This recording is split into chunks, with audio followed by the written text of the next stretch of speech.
Hi అండి, నమస్తే. Welcome back to Hema చిట్టి. ఈరోజు మనము చక్కెర లేకుండా రసగుల్లా ఎలా తయారు చేయాలో చూద్దాం. రసగుల్లా చాలా చాలా టేస్టీగా ఉంటుంది. షాపుకు వెళ్ళాల్సిన అవసరం లేదు, ఇంట్లోనే హెల్తీగా మనం ఎలా ప్రిపేర్ చేసుకోవాలో చూద్దాం. వీడియో అయితే పూర్తిగా చూడండి, అప్పుడే మీకు అర్థమవుతుంది. ఫస్ట్ టైం ఎవరైనా మన ఛానల్ చూసినట్లయితే సబ్స్క్రైబ్ చేసి లైక్ చేసుకోండి. చూడండి ఎంత జ్యూసీగా ఉందో, చాలా బాగుంటుందండి. ఎలా తయారు చేయాలో చూద్దాం.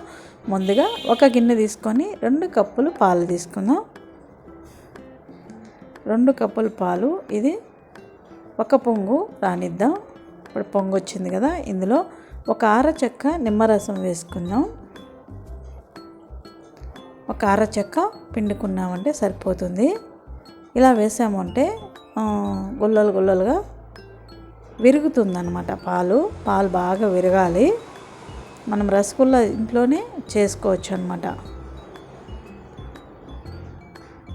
చూడండి విరిగే స్టార్ట్ అయిపోయింది కదా, బాగా విరిగిపోయింది.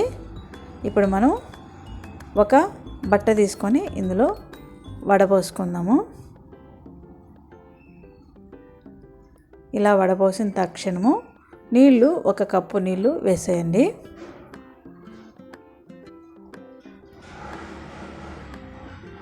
బాగా పిండుకోవాలన్నమాట. వాటర్ అనేది లేకుండా బాగా పిండుకోవాలి. పన్నీర్ అండి ఇది. మనం పన్నీరు ఇలాగే రెడీ చేసుకోవాలన్నమాట. పన్నీర్తోనే మనం రసగుల్లా ప్రిపేర్ చేసేదన్నమాట. ఇలా చేసి 5 నిమిషాలు అలా పక్కన పెట్టేయండి. ఆలోపు మనము ఒక గిన్నె తీసుకొని 1 కప్పు బెల్లం తీసుకున్నాం. చక్కెర బదులు బెల్లం వేసుకోండి, చాలా హెల్దీ అన్నమాట. 2 కప్పులు నీళ్ళు వేసుకుందాం. 1 కప్పు బెల్లానికి 2 కప్పులు నీళ్ళు వేసుకుందాం. బాగా కరిగించుకుందాం.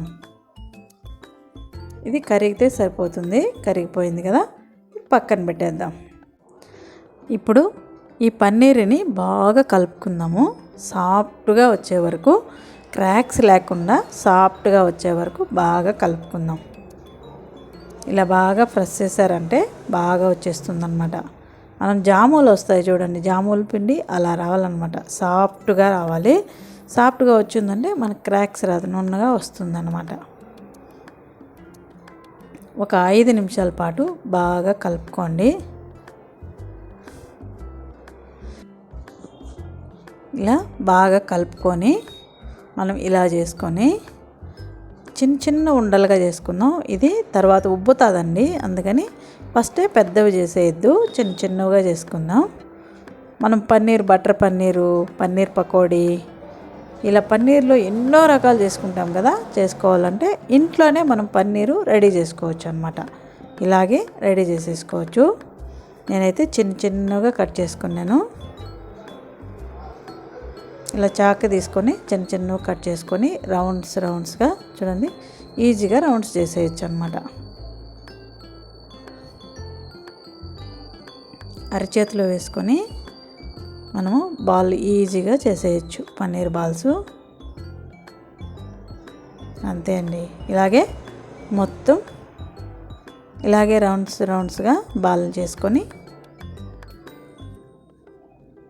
పెట్టేసుకుందాం.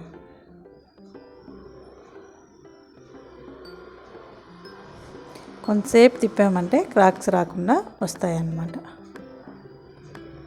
అందుకే పిండి మనం బాగా కలుపుకోవాలి, అప్పుడే మనకు క్రాక్స్ రాకుండా వస్తాయి. అంతా అయిపోయింది. నాకైతే 12 వచ్చాయండి. నేనైతే 1/2 లీటర్ పాలు కూడా వేయలేదు, 2 కప్పులు వేసాను పాలు, అందువల్ల 12 వచ్చాయి. మీరు 1/2 లీటర్ వేసారంటే కూడా దండిగా వస్తాయి. ఇప్పుడు బెల్లము వడగట్టుకొని, అందులో ఏమైనా నలకలు ఉన్నాయి అనిపిస్తే వడగట్టేసుకొని, మనము స్టవ్ అంటించి స్టవ్ మీద పెట్టేసి కొద్దిగా యాలకలు నేను కొట్టి వేసానండి. ఇదిగో కనిపిస్తుంది కదా, కొట్టి వేసాను. ఆ స్కిప్ కట్ అయినట్టుంది. మీరు ఇందులో ఈ బెల్లం కరిగించుకోండి నీళ్ళల్లో. ఈ పన్నీర్ బాల్స్ అంతా వేసేసి మూత పెట్టేసి 5 నిమిషాలు ఉడకనివ్వండి. ఇప్పుడు 5 నిమిషాలు అయింది చూడండి, పెద్దవి అయ్యాయి కదా. ఇంకొక 15 నిమిషాలు సిమ్లో పెట్టేద్దాం. ఉడకనివ్వండి. 15 నిమిషాల తర్వాత చూడండి అంతా పీల్చేసుకునింది కదా, ఈ పాకం అంతా బాగా పీల్చేసుకునింది.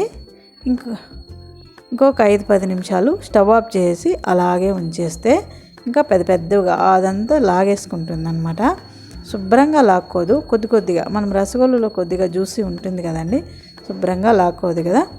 అలా ఉంటే కొద్దిగా జ్యూస్ ఆ పాకము తాగొచ్చు, బాగుంటుంది టేస్ట్. బెల్లమే కాబట్టి హెల్దీ అనమాట. ఈ రసగుల్లా బాగుంటుంది తినడానికి.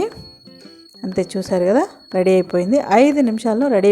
పెద్ద టైం పట్టదండి మనకు, అది ఉడికేక్ టైము సిమ్లో పెడతాం కాబట్టి ఇది ఉడికేక్ టైం పడుతుందే తప్ప చేయడానికైతే తొందరగా అయిపోతుంది, చాలా టైం పట్టదు, ఈజీగా చేసేసుకోవచ్చు. పాలు ఒక పొంగు వచ్చినాయంటే పన్నీర్ రెడీ అయిపోతుంది. చాలా ఈజీ అండి. చూడండి ఎంత జ్యూసీ చూసారా, ఒక్క రసగుల్లా ఎంత పీల్చుకునిందో. చాలా బాగుంటుంది, చాలా హెల్దీ కూడా. మనకు సమ్మర్ వస్తుంది కదండి, పిల్లలకి హాలిడేస్ వస్తున్నాయి, ఇలా చేసి పెట్టామంటే హాయిగా తినేస్తారు. టేస్ట్ చూద్దాం. నాకైతే సూపర్గా నచ్చింది టేస్ట్ అయితే. చూడండి జ్యూసీగా. ఈ వీడియో కనుక నచ్చింది అనిపిస్తే ప్లీజ్ అండి లైక్ చేసుకోండి. మరిన్ని మంచి వీడియోల కోసం సబ్స్క్రైబ్ చేసుకోండి. Thank you.